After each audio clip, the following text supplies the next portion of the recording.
SDS विद्यापीठ के online class में आप सभी का स्वागत है। कक्षा 3 से विषय हिंदी हम लोग पढ़ेंगे। पाठ 18 संत कबीर। आज हम लोग संत कबीर जी के बारे में पढ़ेंगे। एक छोटी सी कहानी है, आप लोग ध्यान से सुनिएगा, जिसमें जात पात का भेदभाव के बारे में बताया गया है और ऊंच नीच के बारे में बताया गया है, जाति को लेकर। ठीक है, चलिए आगे बढ़ते हैं हम लोग। यहाँ पे दिया है ऊंच नीच। ऊंच नीच का अर्थ होता है भला और बुरा, लेकिन यहाँ पे क्या होगा, जाति को लेकर ऊंच नीच के बारे में बताया गया है। जाति पाति। जाति पाति यानी इसका अर्थ होता है टुकड़ों में बटा धर्म। धर्म को अलग अलग टुकड़ों में बांट दिया गया है। आडंबर, यहाँ पे दिया है आडंबर। आडंबर का अर्थ होता है पाखंड। यहाँ पे दिया है परिवार। परिवार का अर्थ होता है एक ही घर में रहने वाला वंशज यानी खानदान। यहाँ पे दिया है निश्चय। निश्चय का मतलब होता है संकल्प। और यहाँ पे दिया है पाखंडो। पाखंडो का अर्थ होता है दूसरे को धोखा देने के लिए, यानी दूसरे लोगों को धोखा देने के लिए भक्ति या उपासना का ढोंग करना। जैसे पंडित लोग होते हैं, पाखंडी होते हैं, बोलते हैं सभी लोग, जैसे कोई पंडित आया तो ये पाखंडी है, लेकिन उसमें क्या वो पंडित क्या करता है, दूसरे लोगों को धोखा देने के लिए भक्ति और उपासना का ढोंग करता है, तो उसे क्या कहते हैं, पाखंडी कहते हैं। यहाँ पे दिया है संकोच। संकोच का अर्थ होता है हिचक। और यहाँ पे दिया है अनुभव। अनुभव का अर्थ होता है काम की जानकारी। तो चलिए हम लोग आगे बढ़ते हैं। चलिए संत कबीर जी के बारे में पढ़ते हैं हम लोग। संत कबीर का जन्म ऐसे समय में हुआ था जब हमारे समाज में ऊंच नीच और जाति पाति का भेदभाव बहुत बढ़ गया था। यानी संत कबीर दास का जन्म ऐसे समय में हुआ था जब हमारे समाज में क्या, जाति को लेकर और ऊंच नीच के बारे के भेदभाव, जब हमारे समाज में ऊंच नीच और जाति पाति का भेदभाव बहुत बढ़ गया था, यानी जाति को लेकर भेदभाव होने लगा था, उस समय कबीरदास का जन्म हुआ था।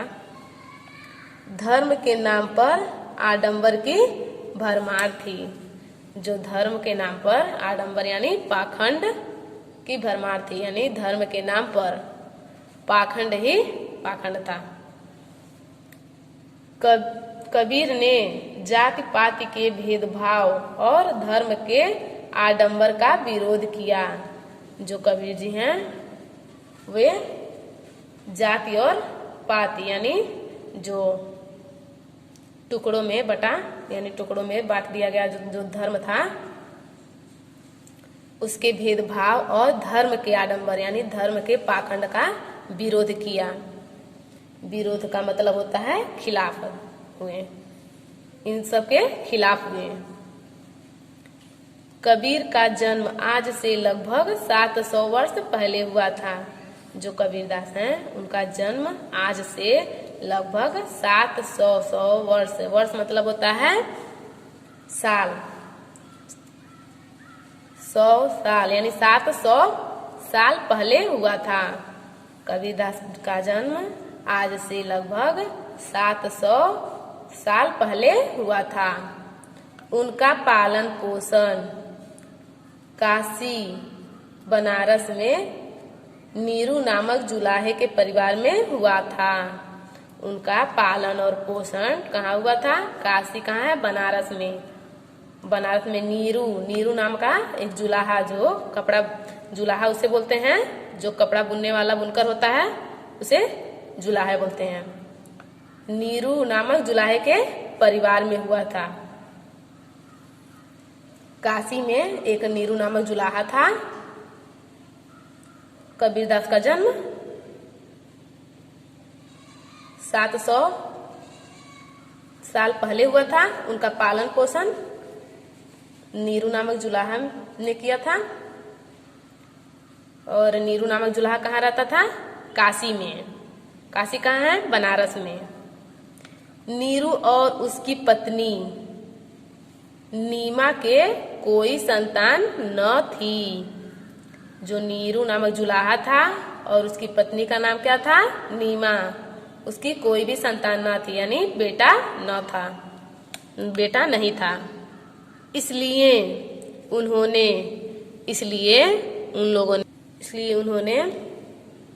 कबीर का पालन पोषण अपनी संतान की तरह ही किया।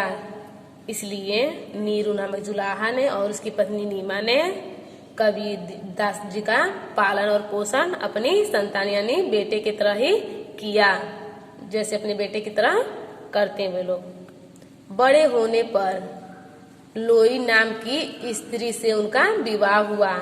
जब कबीरदास जी बड़े हो गए तो उनका विवाह एक लोई नाम की स्त्री थी, स्त्री मतलब महिला होती है, उससे उसका विवाह यानी शादी उसी के साथ हुआ था। लोई नामक स्त्री के साथ उनका विवाह हुआ था। उनके 2 संतान हुई, यानी कबीरदास जी के 2 संतान बेटे या बेटी हुई,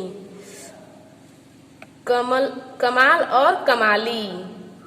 उनके बेटे का नाम क्या था? जो कबीरदास जी के 2 संतान हुए थे, यानी बेटा और बेटी हुई थी, उन बेटे का नाम था कमाल और बेटी का क्या नाम था? कमाली। परिवार का पेट भरने के लिए, वे अपने परिवार का पेट भरने के लिए यानी घर चलाने के लिए कबीर ने कपड़ा बुनने का रोजगार ही अपनाया। जो नीरू नामक जुलाहे का मतलब होता है कपड़ा बुनने वाला, बुनकर। तो कबीरदास जी ने अपने परिवार को चलाने के लिए क्या किया? कपड़ा बुनने का रोजगार ही अपनाया। जो नीरू और नीमा करते थे वही रोजगार कबीरदास जी ने भी अपनाया।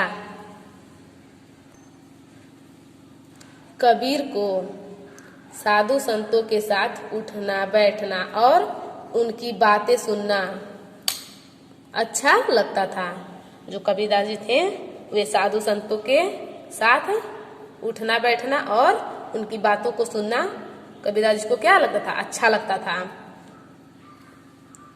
घर के काम धंधे को करते हुए भी, जो घर का काम था, काम धंधे यानी जो वे रोजगार करते थे उसको करते हुए भी वे भगवान का नाम लिया करते थे। जब वे अपने काम यानी कपड़ा बुनते थे तो वे उस धंधे को करते हुए भी भगवान का नाम लिया करते थे। कौन?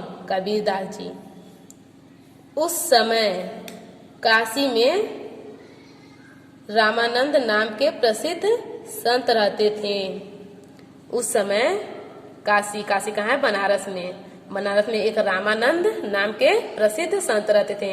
एक रामानंद नाम के जो प्रसिद्ध यानी प्रसिद्ध मतलब होता है फेमस में क्या होता है? प्रसिद्ध संत रहते थे, प्रसिद्ध संत रहते थे जो पंडित थे। कबीर ज्ञान पाने के लिए उन्हें गुरु बनाना चाहते थे। जो कबीरदास जी थे वो ज्ञान पाने के लिए यानी शिक्षा पाने के लिए वे रामानंद को क्या करना? अपना गुरु बनाना चाहते थे। गुरु मतलब होता है अध्यापक, ठीक है? अध्यापक बनाना चाहते थे। रामानंद ने उन्हें शिष्य बनाने से मना कर दिया। शिष्य का मतलब होता है छात्र, यानी रामानंद ने उन्हें शिष्य बनाने से क्या कर दिया? मना कर दिया। कबीर लगन के पक्के थे। जो कबीर थे लगन के क्या थे? पक्के थे। उन्होंने मठ में ठान लिया कि रामानंद को ही अपना गुरु बनाऊंगा। कबीरदास जी ने जो अपने लगन के पक्के थे यानी जो कहते थे वो करते थे। उन्होंने अपने मन में ठान लिया। क्या ठान लिया? अपने मन में ठान लिया कि रामानंद को ही अपना गुरु बनाऊंगा। कबीरदास जी ने अपने मन में ये निश्चय कर लिया कि मैं रामानंद को ही, जो रामानंद हैं संत, उनको ही मैं अपना गुरु बनाऊंगा यानी अध्यापक बनाऊंगा। रामानंद प्रतिदिन सवेरे अंधेरे में ही गंगा में नहाने जाया करते थे। जो रामानंद थे वे प्रतिदिन यानी रोज रोज सवेरे, सवेरे यानी सुबह, अंधेरे में, जब सुबह अंधेरा यानी भोर में ही गंगा में नहाने जाया करते थे।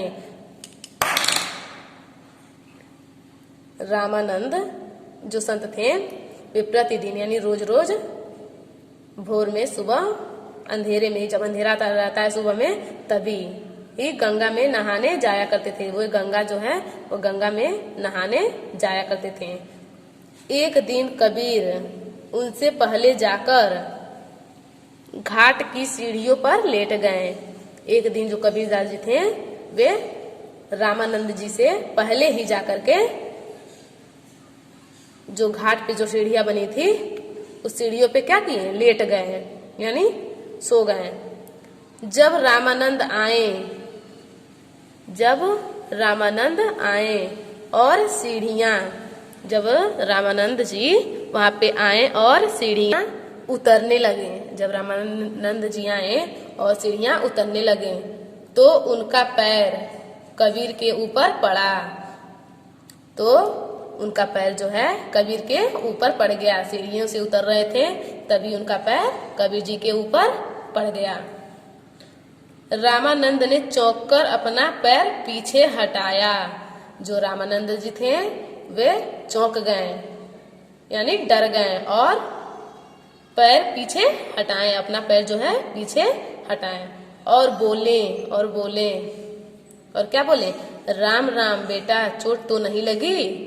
वे फिर बोले कबीरदास जी से, मतलब वो अंधेरा था तो थोड़ा सा दिख नहीं रहा होगा, इसलिए उन्होंने देखा नहीं। और जब सीढ़ियों से उतर रहे थे तो उनका पैर कबीरदास जी के ऊपर पड़ गया और वे चौंक कर पीछे जल्दी से हट गए और बोले, राम राम बेटा, चोट तो नहीं लगी। उन्होंने उस बालक से यानी कबीरदास जी से पूछा कि बेटा चोट तो नहीं लगी। कबीर ने रामानंद के पैर पकड़ लिए। जो कबीरदास जी थे वे रामानंद जो संत थे उनके पैर को पकड़ लिए।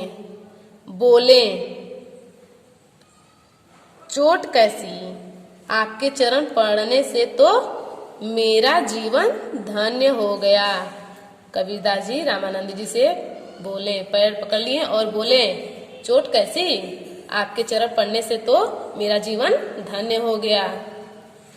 आपके यानी आपके पैर मेरे ऊपर पड़ते ही मेरा जीवन क्या हो गया, धन्य हो गया। रामानंद ने फिर पूछा कबीरदास जी से, बेटा कौन हो तुम। रामानंद जी ने कबीरदास जी से पूछा कि बेटा कौन हो तुम।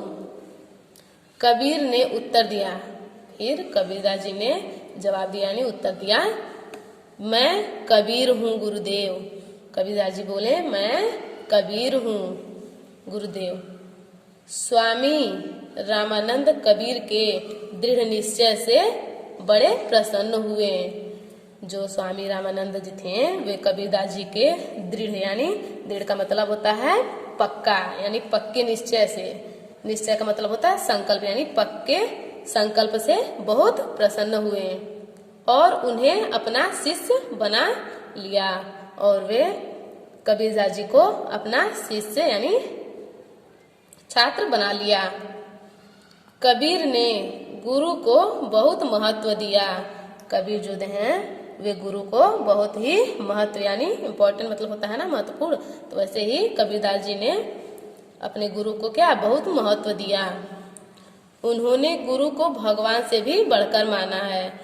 कबीरदास जी अपने गुरु को भगवान जो है भगवान जिनकी पूजा करते हैं उनसे भी बढ़कर माना है। उनका यह दोहा गुरु के महत्व को दर्शाता है। उनका ये जो दोहा है जो नीचे दिया गया है, उनका यह दोहा गुरु के महत्व को दर्शाता है। गुरु के महत्व को क्या दर्शाता है। दर्शाना का मतलब होता है दिखाना, यानी उनका यह दोहा क्या गुरु के महत्व को दिखाता है। गुरु गोविंद दोऊ खड़े काको लागी पाए, गुरु गोविंद दोऊ खड़े काके लागू पाए, बलिहारी गुरु आपने गोविंद दियो बताए। कबीरदास जी इस दोहे को दिखाया है कि गुरु गोविंद दो खड़े काके लागू पाए, बलिहारी गुरु आपने गोविंद दियो बताए। वे कहते हैं कि जीवन में कभी ऐसी परिस्थिति आ जाए कि जब गुरु और गोविंद, गुरु और गोविंद, गोविंद मतलब होता है ईश्वर, एक साथ खड़े मिले। इस दोहे में कहा गया है कि जीवन में कभी ऐसी परिस्थिति आ जाए कि जब गुरु और गोविंद, गुरु और गोविंद यानी गोविंद पे यहाँ का मतलब, गोविंद का मतलब क्या होगा यहाँ पे ईश्वर होगा। ईश्वर एक साथ खड़े मिले, जो गुरु यानी अध्यापक हैं वे और ईश्वर एक साथ खड़े मिले, तब पहले किन्हें प्रणाम करना चाहिए, तब हमें किन्हें प्रणाम करना चाहिए। गुरु ने ही गोविंद से हमारा परिचय कराया है। जो गुरु हैं वो गोविंद से हमारा क्या कराए हैं, परिचय कराए हैं। इसलिए गुरु का स्थान गोविंद से भी ऊंचा है, इसलिए गुरु का स्थान गोविंद से भी क्या है, ऊंचा है। इस दोहे में बताया गया है। कबीर ने लोगों को सच्चे धर्म को मानने का उपदेश दिया। जो कबीरदास जी हैं वे लोगों को सच्चे धर्म को मानने का क्या दिया, उपदेश दिया। उपदेश दिया मतलब बताया। उन्होंने धार्मिक पाखंडों का, उन्होंने धार्मिक पाखंडों का, उन्होंने धार्मिक पाखंडों का, पाखंडों का मतलब होता है यानी जो दूसरों को धोखा देने की भक्ति या उपासना का ढोंग करते हैं तो उन्हें पाखंड कहते हैं। उनका क्या किया, विरोध किया। वे बहुत निडर थे और सच्ची बात कहने में संकोच नहीं करते थे। वे बहुत निडर थे यानी मतलब किसी से डरते नहीं थे। निडर का मतलब होता है बिना डर के थे, और सच्ची बात कहने में, और जो सच्ची बात थी उसको कहने में संकोच नहीं करते थे।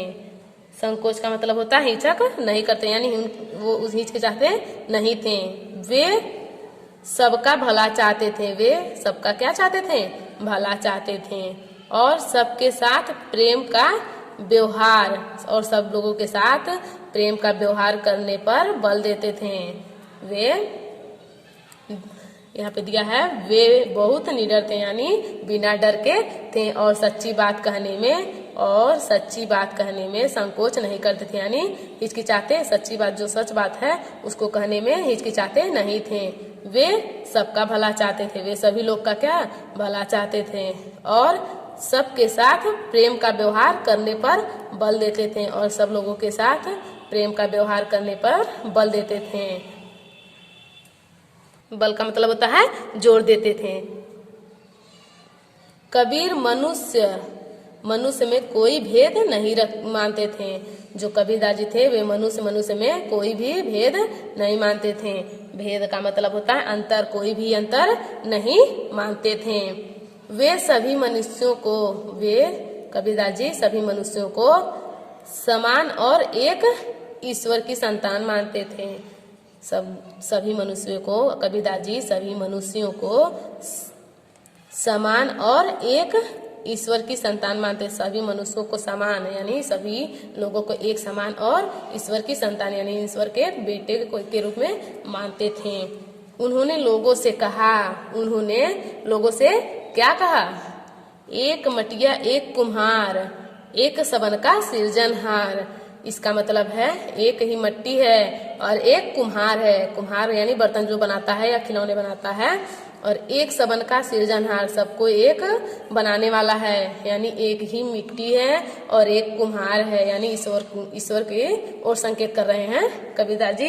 ईश्वर के संकेत कर रहे हैं कि एक ही मिट्टी है और एक कुम्हार है। कुम्हार यानी जो बर्तन बनाता है, यानी खिलौना बनाता है हम सबको, और एक सबन का सृजनहार, हम सबको बनाने वाला एक ही है। कबीर एक समाज सुधारक थे। कबीर जो थे एक समाज सुधारक थे, समाज को सुधारने वाले थे। वे समाज में ऊंच नीच के भेदभाव को समाप्त करना चाहते थे। वे जो समाज में ऊंच नीच का भेदभाव चल रहा था उसको क्या करना चाहते? समाप्त। समाप्त का मतलब होता है खत्म करना चाहते थे। उन्होंने सबको समान समझने और सही मार्ग पर चलने का उपदेश दिया। उन्होंने सबको समान समझने, यानी सब लोगों को एक समान समझने, और सही मार्ग, मार्ग मतलब होता है रास्ता, सही रास्ते पर चलने का क्या किया? उपदेश दिया। उन्होंने अपनी बात सीधी सादी भाषा में कही। उन्होंने अपनी बात, जो उनकी बात थी, वो सीधी सादी भाषा में कही। उनके उपदेश कविता के रूप में हैं। उनके उपदेश जो हैं कविता के रूप में हैं। उन्हें बानी कहा जाता है। उनका जो उपदेश दिए थे वो उपदेश एक कविता के रूप में है, जिसका नाम क्या है? बानी। जिसे क्या कहते हैं लोग? बानी कहा जाता है। कबीर पढ़े लिखे नहीं थे। कबीरदास जी जो थे वे पढ़े लिखे नहीं थे, किंतु साधु संतों के साथ उठने बैठने, उनके उपदेशों और अपने अनुभव से उन्होंने ज्ञान प्राप्त किया।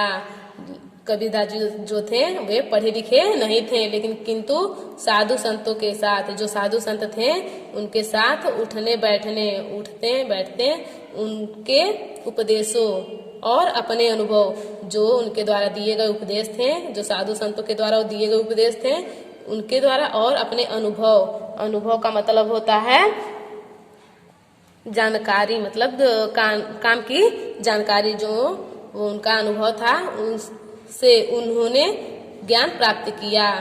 जो साधु संत थे उनके उपदेशों से और अपने जो उनको जानकारी थी उन्होंने उससे ज्ञान प्राप्त किया। अपने ज्ञान को उन्होंने लोगों में बांटा। जो उनका ज्ञान था वे क्या किए? लोगों में बांटा। वो अपने ज्ञान को लोगों में बांट दिए। उनके यानी उनके सीधे सादे उपदेशों को सुनकर अनेक लोग, जो कबीरदास जी उपदेश देते थे, उनके सीधे सादे उपदेश थे, उनके उपदेशों को सुनकर अनेक लोग यानी कई लोग उनके शिष्य बन गए। कबीरदास के शिष्य बन गए। उनके शिष्यों में हिंदू और मुसलमान दोनों ही थे। उनके शिष्य जो थे वे हिंदू भी थे और मुसलमान दोनों भी थे। कबीर के उपदेश भी सभी लोगों के लिए थे। कबीरदास जी के जो उपदेश थे वे सभी लोग के लिए थे, किसी एक धर्म के लोगों के लिए नहीं। जो किसी एक धर्म का होता है उसके लिए ही नहीं, बाकी सब लोगों के धर्मों के लिए ये उपदेश था। तो बच्चों, इस कहानी से हमें ये शिक्षा मिलती है कि हमें जाति और पाति का भेदभाव नहीं रखना चाहिए और सबको एक समान देखना चाहिए। कोई भी हमसे छोटा या बड़ा नहीं होता है। धन्यवाद। आपको ये कहानी समझ में आई होगी।